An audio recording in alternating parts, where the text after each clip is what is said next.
غائب کا صحرا اکیلی ہے دنیا وہ تاریخی موڑ ہے کہ جو ہوا تو مدینہ میں تھا لیکن اس کی بازگشت قیامت تک ہے۔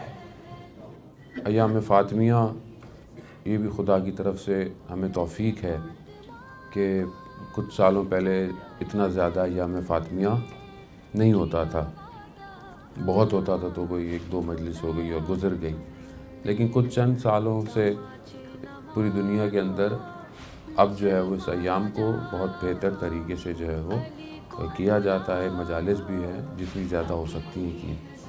جوانوں کے ذہن میں سوال آتا ہے کہ بہت پہلے نہیں تھا، اب یہ کیوں ہو رہا ہے، کیسے ہو رہا ہے، کیا ہے، اس طرح کی چیزیں آتی ہیں۔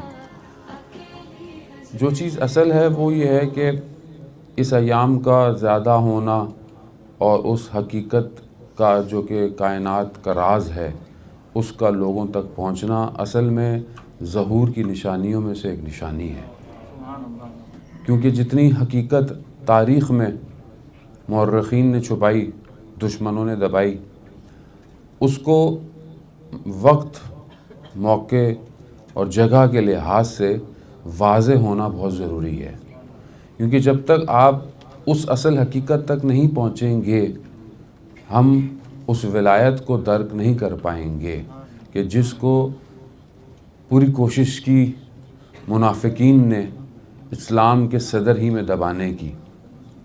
دیکھیں ہمیشہ بہرحال گفتگو آپ سنتے رہتے ہیں، گفتگو سنتے بھی رہیں گے، نیٹ پہ بھی موجود ہے، علماء ماشاءاللہ آپ کے یہاں آتے جاتے رہتے ہیں۔ اب میری گفتگو بقول خشک تو ہوگی تھوڑی سی، لیکن جو ہے وہ انشاءاللہ بعد میں تری بھی آپ کو لگ جائے گی، کیونکہ جب تک سمجھیں گے نہیں، جب تک ادراکات کی منازل طے کرنا تھوڑا مشکل ہو جائے گا۔ دیکھیں جب بھی کوئی بڑا معرکہ تاریخ میں وجود آیا انسانیت کے لیے، اور اس میں سب سے زیادہ جو مہم ہے بشریت انسانیت میں تاریخ میں، وہ انبیاء علیہ السلام کا بشریت کو توحید کی طرف لے کے جانا ہے۔ یعنی جتنے بھی بڑے جتنی بھی چیزیں تاریخ میں موڑ آئے ہیں وہاں پر اللہی نمائندے جو تھے وہ موجود ہوئے، انہوں نے آ کر کوشش کی۔ مگر اس کے علاوہ بھی شاید الہی نمائندے کہیں تاریخ میں نہیں ہیں، مگر اگر کسی اچھائی کی طرف انسان کو بڑھنے کی کوشش کی گئی تو بھی لوگ آئے۔ کیوں آئے؟ کہ بہرحال کسی ایک مشکل میں معاشرہ گرفتار تھا، اس معاشرے کو اس مشکل سے نجات دینی تھی، اور اس طرح کی چیزیں دنیا میں آتی رہیں، اور اگر آپ مطالعہ کریں تو آپ کو پتہ چل جائے گا کہ یہ جو ریولوشنز ہیں، یہ جو انقلاب ہیں، یہ جو موومنٹس ہوتی ہیں، یہ کسی نہ کسی مجبوری کی وجہ سے جب ایک قوم یا معاشرے کو کئی دیوار کی طرف لگایا جاتا ہے تو پھر وہ پلٹتا ہے، چاہے وہ ریفارمز مادی ہوں، چاہے وہ قومی ہوں، چاہے وہ کوئی بھی ہوں، اور جہاں پر بھی بشریت دب رہی ہوتی ہے تو وہ پھر کسی طریقے سے پلٹتی ہے۔ اب جب وہ پلٹتی ہے، جب وہ اپنے آپ کو سمجھتی ہے کہ شاید وہ یہ ریولوشن لے کر آ رہی ہے، وہ تبدیلی لے کر آ رہی ہے، اب اس کی جو تبدیلی ہوتی ہے وہ بہرحال کسی نہ کسی طریقے سے پازیٹیو اسپیکٹ رکھتی ہے معاشرے کے لیے۔ مثلا ظلم ہو رہا ہے، ظلم کو ختم کرتی ہے، کرپشن ہو رہا ہے، اس کو ختم کرتی ہے، فاسق حکمراں ہے، اس کو ختم کرتی ہے۔ مگر یہ جیسے ہی کوئی اچھائی آنا کی کوشش کرتی ہے تو تاریخ یہ ہمیں بتاتی ہے کہ کچھ لوگ ایسے ہوتے ہیں کہ جو چھپے ہوئے بیٹھے ہوئے ہوتے ہیں، یعنی ان کا اصل ہدف ہوتا ہی مادہ ہے، دنیا ہے، وہ صرف فرصت کا انتظار کرتے ہیں۔ وہ دیکھتے ہیں کہ جیسے ہی فرصت آئے ہم اپنا حصہ اس دنیا سے لے لیں، اور اسی کو سادے الفاظ میں منافقین کہا گیا ہے۔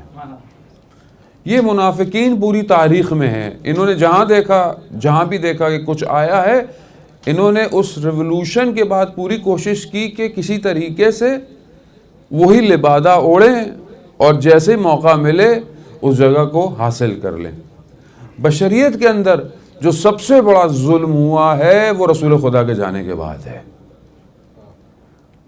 یعنی دیکھنے والوں نے دیکھا کہ یہ جو شخص آیا ہے جو اپنے آپ کو خدا کا نبی کہہ رہا ہے، یہ تو بڑی ریفارمز لے کر آ گیا ہے، لوگ اس کو فالو بھی کر رہے ہیں، تبدیلیاں بھی آ گئی ہیں، اور یہ اتنی بڑی حکومت کی باتیں کر رہا ہے۔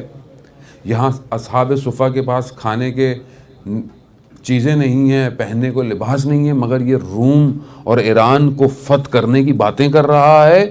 اور جب دیکھا کہ آہستہ آہستہ معاملہ بڑھتا گیا تو انہوں نے کہا کہ صلوات بھیجو محمد وعلی محمد، اللہم صلی علی محمد وعلی محمد وعجل فرجہم. اور انہوں نے دیکھا کہ یہ تو بڑا بیسٹ فارم ہے، اگر ہم اپنے حساب سے کوشش کرتے اس دنیا کو حاصل کرنے کی تو ہم سے تو یہ نہیں کی جاتی، تو کیوں نہ اسی کاروان میں شامل ہوئے جائے. اور کب تک رہیں گے رسول نے کبھی تو جانا ہی ہے، تو جب جائیں گے تو اپنے مطلب کی دنیا لے لیں گے، اپنے مطلب کو اختیار کر لیں گے. کیونکہ انسان کے فطرت کے اندر دنیا پرستی ہے، انسان نفس جو دنیا کی طرف جاتا ہے، تو بعض اوقات انسان شاید چھوٹی سی چیز کی خاطر نفس کا شکار ہو جاتا ہے، چھوٹی سی لذت کی خاطر، مگر جس طرح انسان ظاہر ہوتا ہے اس کا باطن بھی ویسے ہی ہوتا ہے. تو اب وہ بعض اوقات اس کو ڈیزگنیشن چاہیے، اس کو جگہ چاہیے. کچھ لوگوں کو آپ پیسے دے دیں، چیزیں دے دیں، ان کا پیسوں سے دل نہیں بھرتا، وہ کہتے ہیں ہمیں یہی ڈیزگنیشن چاہیے. اب اس ڈیزگنیشن تک پہنچنے کے لیے چاہے کتنوں کو مارنا پڑ جائے، جتنوں کو کچھ بھی کرنا پڑ جائے، ان کو کوئی فرق نہیں پڑتا. یہ تاریخ بشریت نے اس کو واضح دکھایا ہے کہ جب بھی کوئی ایک چیز آئی بشریت کے لیے، وہاں یہ بیٹھے ہوئے تھے. اگر آپ پیچھے تھوڑا سا جائیں، مطالعہ کریں انبیاء کے انقلابات کا، جو انبیاء لے کر آئے، وہاں پر انبیاء کے جانے کی دیر تھی، اور ہر انبیاء کے جانے کے بعد آپ دیکھیں کہ کیسے منافقین آئے اسی دین کو لبادے کے اندر، اور پھر دین کا کیا کیا انہوں نے. حضرت موسیٰ کے بعد کیا ہوا، حضرت عیسیٰ کے بعد کیا ہوا، جہاں جہاں آپ دیکھیں. کیونکہ انسان فطرتاً اچھائی کی طرف جانا چاہتا ہے عدل ہو، چاہتا ہے سکون ہو، چاہتا ہے آرام ہو. اور جب یہ کارواں بڑا ہوتا ہے تو یہ اسی لبادے میں آتے ہیں. اسی لیے یہ سب سے بڑی جو منافقت تاریخ کی نظر آتی ہے کہ آپ دیکھیں کہ قرآن سورہ منافقون کا ذکر کر رہا ہے، منافقوں کی صفات بیان کر رہا ہے، ان کی یہ باتیں بیان کر رہا ہے، لیکن جیسے ہی رسول خدا جاتے ہیں ایسا لگتا ہے جیسے کوئی منافق تھا ہی نہیں. کہاں گئے منافق؟ تاریخ اس منافقت کا ذکر ہی نہیں کر رہی. کیونکہ یہ پہلے بیک اینڈ پر تھے، پھر یہ فرنٹ اینڈ پر آ گئے. اب جب یہ آ گئے تو پھر اب یہی تھے اور کوئی تھا نہیں. یہ ہر دور میں ہوا ہے. اور جب لبادہ اوڑھ کر کوئی آتا ہے تو تشخیص دینا مشکل ہو جاتا ہے کہ حق ہے یا باطل ہے. مثال کے طور پہ کہ ایک انسان جو ہے وہ ظاہر میں صحیح نہیں ہے، تو آپ اس کو دیکھتے ہیں، آپ کو پتہ چل جاتا ہے ہاں یہ ایسے ہی ہے سامنے سے، مطلب ہمیں پتہ ہے اس کا حلیہ ایسا ہے، یہ اس کے بات کرنا ایسا ہے، اس کا اخلاق ایسا ہے. لیکن وہی آدمی حلیے میں آ جائے، ہاتھ میں تسبیح پکڑ لے، اب آپ کو کوئی کہے یہ ایسا ہے، آپ کہیں استغفر اللہ، کیسی باتیں کر رہے ہیں، وہ تو سجدے میں زیارت عاشورہ پڑھتے ہیں، آپ اس پہ شک کر رہے ہیں. وہ تو روزے رکھتے ہیں دن میں، آپ اس پہ بات کر رہے ہیں. یہاں سب سے بڑی مشکل ہے، اور یہ رہی ہے تاریخ میں. کیونکہ بہرحال اب دنیا اس موڑ پر آ گئی ہے کہ اس منافقت کے چہرے کو ہٹانا پڑے گا. یہ منافقت کے ساتھ ہم اس نقطے تک نہیں پہنچ سکتے جس نقطے کے لیے ہمیں خلق کیا گیا ہے. ہم اب جس دور کے اندر زندہ ہیں، اب وہ بات کرنا کہ جی ظہور کبھی ہوگا، یہ ختم.